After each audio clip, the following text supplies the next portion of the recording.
Welcome back to my channel. Today I'm going to be showing you how to make a soul food dinner. These are the seasonings that I'll be using for this dish today. I have some onion powder. I have some chicken bouillon powder. I got my Lowry's. You can use whatever seasoned salt you like, but I like Lowry's. You'll need some crushed red pepper, a little bit of vinegar, and some black pepper.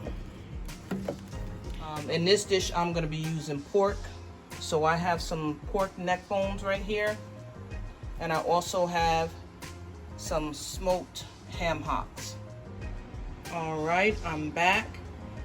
I've put all of our smoked meat into the pot. And I used about a tablespoon of Lowry seasoned salt. But you'll later check it after about an hour and a half to see if that meat has enough salt. And I'm going to cover the pot and let that simmer for about an hour and a half, and then we'll be back to check on it. Now to get our macaroni started,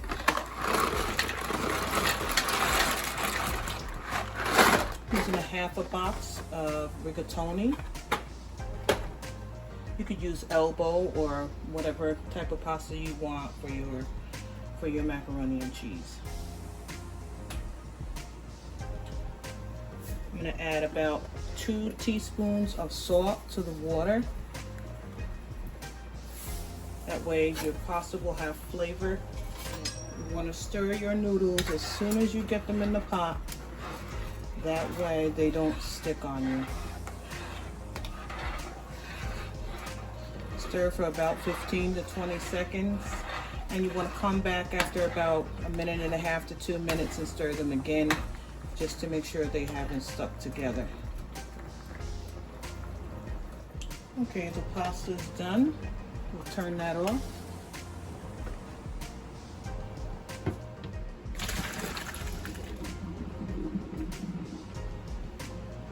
And we'll need to return that to the pot so we can get our cheeses going. Add about 2 tablespoons, 2.5 of butter, and let this melt down into the pasta. A little bit of salt, a little bit of pepper,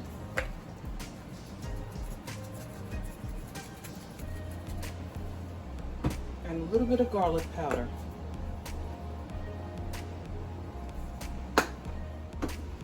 Now for the cheese. I have some sharp cheddar, I have some medium cheddar, I'm using some Monterey Jack, and I'm using some Velveeta. So I'm gonna get this all grated up and I'll be right back.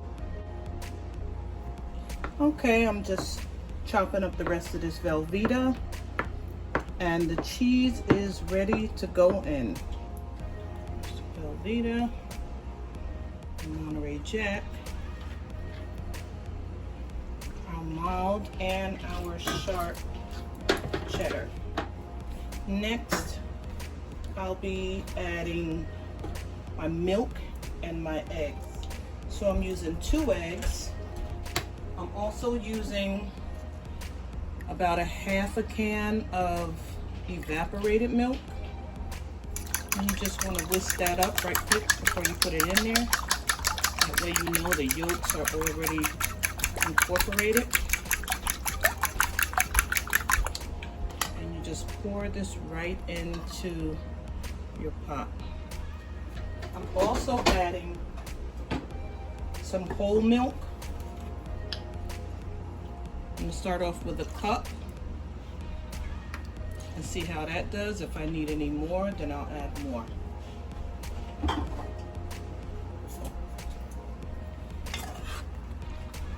So now you'll just incorporate everything, mix it up really well. My oven is set at 400 degrees, and this will go in and bake for about 25 to 35 minutes. And then I'll be back to show you what it looks like. Okay, let's get our chicken ready. In this pot I have some oil that is pre-used, and to it I'm gonna add some fresh vegetable oil. It's good to have some of your oil to be pre-used already because it's pre-seasoned, and it makes your chicken taste so much better in there. So this is gonna sit here for probably about 15 to 20 minutes and heat up, and in the meantime we're gonna get the chicken ready. Okay, I'll be right back. Okay, so this is about 15 minutes into the cooking process, and I like to take my macaroni and cheese out and give it a stir like this. That way the cheese gets distributed better. A lot of times people will make a cheese sauce to get this same effect, but I think this is easier, it's quicker, it doesn't take up any of your time, because with a cheese sauce you have to do that first and you waste a lot of time. So this is going back into the oven for about another 15 to 20 minutes, and I'll show you the ending product when it comes out. Now to get our chicken started, I pre-seasoned this chicken yesterday, and I do have a fried chicken recipe on my page, but it's slightly different than this one.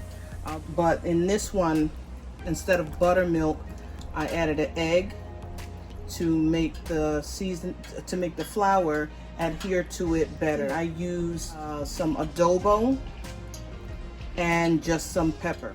So what I'm gonna do is use my dredge, which I have right here, and this has all the seasonings in it that my last fried chicken recipe has, such as garlic powder, onion powder, cayenne pepper. I can't even remember what else is in there, but I'll list it down below. So what I'm gonna do is I'm gonna dredge my chicken in here, and then I'm gonna lay it out flat on this cooking board here, cutting board, and we'll come back. So just to show you how I'm dredging the chicken, this is the last piece. I put it in here in the flour, and you want to just press down firmly so that the flour will get into all the creases and crevices of your chicken and don't leave any wet spots. So it should look like this, but it is not ready to go into the oil yet. What we need is this chicken to sit here for about 15 minutes and let all of the flour, or most of the flour, absorb into the moisture in the egg on the chicken. That way, when you put your chicken in the oil, you don't have all of your flour being burned off. It will stick to the chicken much better. So I'll be back when it's time for this to go in. So it's been about 15 minutes, and this is what your chicken should look like when it's ready to be fried. See how it absorbed the flour?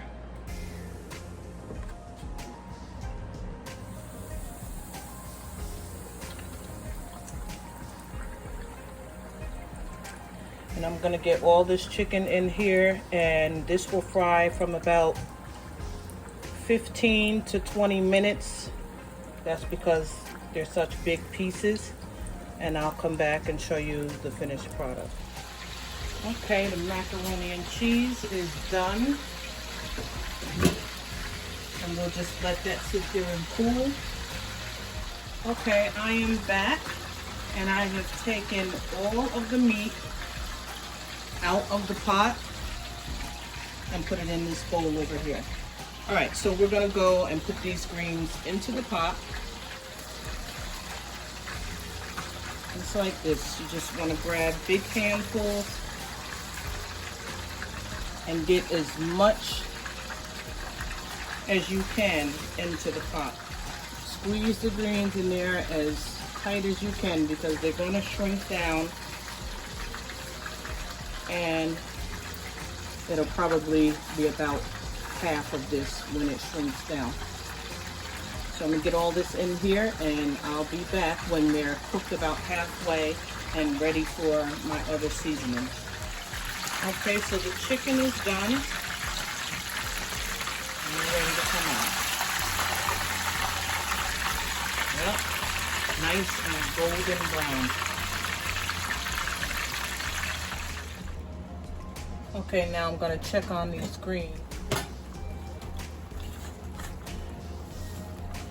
I'm adding just a little bit of onion powder. And this is the crushed red pepper. I'll add in a little bit of black pepper. And I'll be back in about 10 or 15 minutes to add the meat back to the pot.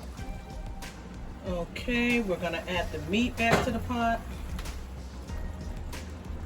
So I'm gonna add about a half a cup of oil to this pot.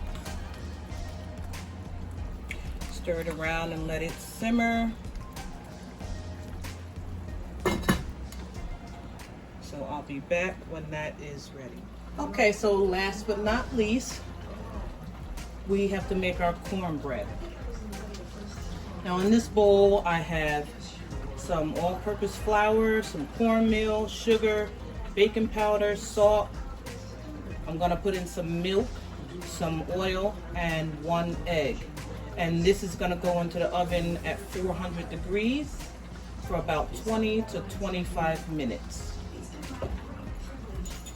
Now, since this is southern cooking, that 1/4 cup of oil, y'all know where that's coming from, right? Let me show you. The fried chicken oil. You gotta do it. This is flavor. If you cooking old school southern style, you gotta learn that you got to have that old grease around, some chicken fat, some pork fat, fat back, bacon, something. That's just how they cooked in the South. So here I'm gonna go in with my egg. And you just wanna incorporate this really well, but you don't wanna over mix it. Just mix it until everything is incorporated. Just like this.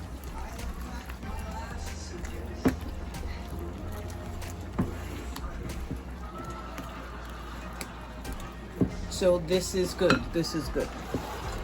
So you want to oil a pan, whether if it's metal or glass. Get this into the pan.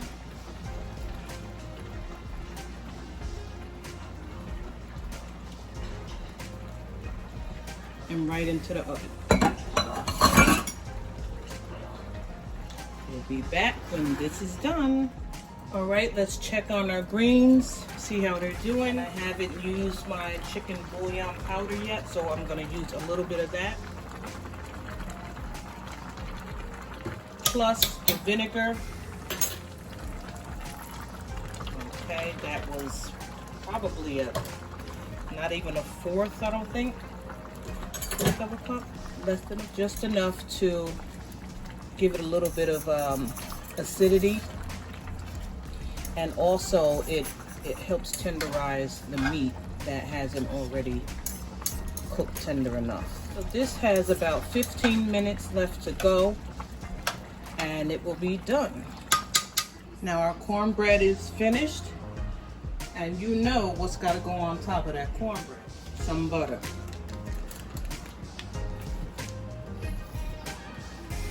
You just want to rub this across the top just to give it some more flavor.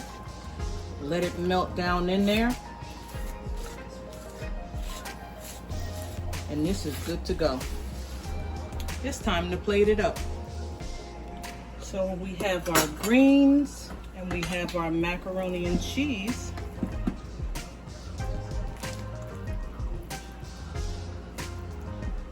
Along with some fried chicken.